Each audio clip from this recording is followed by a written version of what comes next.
everyone, welcome to my research video. Whenever we encounter payment failure or payment distress, such as potholes, cracks, or road cavings, we tend to attribute the cause of the failure to the quantity and quality of the material used for the construction.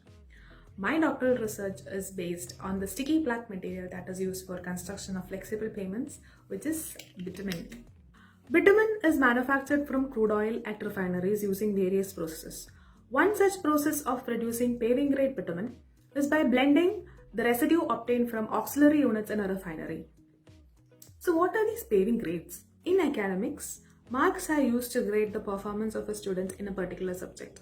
Similarly, Bureau of Indian Standards grade bitumen for its application and use based on a specific parameter measured at specific temperature. Ever since the grading system for paving bitumen was introduced in India, the parameter used for grading has been revised at least 3 times. For every revision of this grading system, the refineries may have to tweak the processing conditions at the refinery to produce paving bitumen.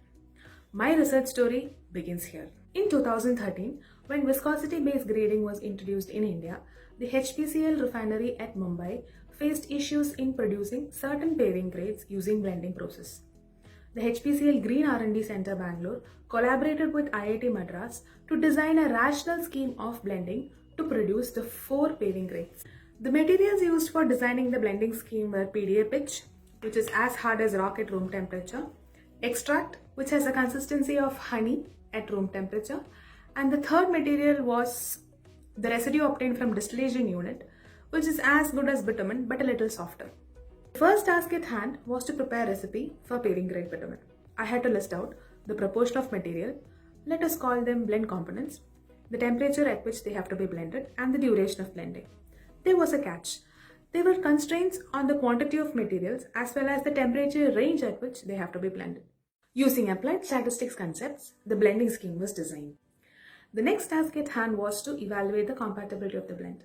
In other words, we had to assess whether the blend components are mixed well and are stable such that they don't separate out when we use it for construction of pavement or during its service life. Using solution chemistry concepts, the Hythes compatibility parameters were computed and the stability of the blends were quantified.